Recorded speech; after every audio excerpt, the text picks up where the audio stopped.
Magandang gabi mga kababayan at sa aking mga kabatang pasaway. April 3, 2025, 6:20 na ho ng gabi. At tayo ang update natin ngayon sa Calapan Port. Naabutan ho nating palis ang ating Montenegro, Santa Alberta. At nakapagpasakay na po ng mga sasakyan at pasahero ang ating Fastcat din ho sa Calapan Port.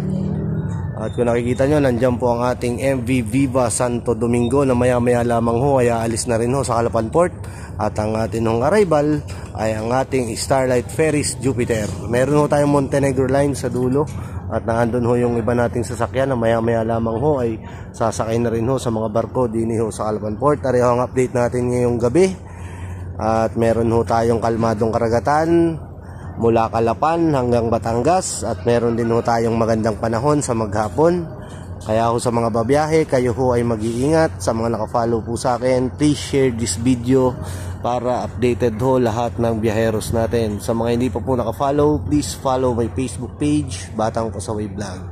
At sa mga katanungan tungkol po sa Holy Week, abang-abang lang po. Ingat!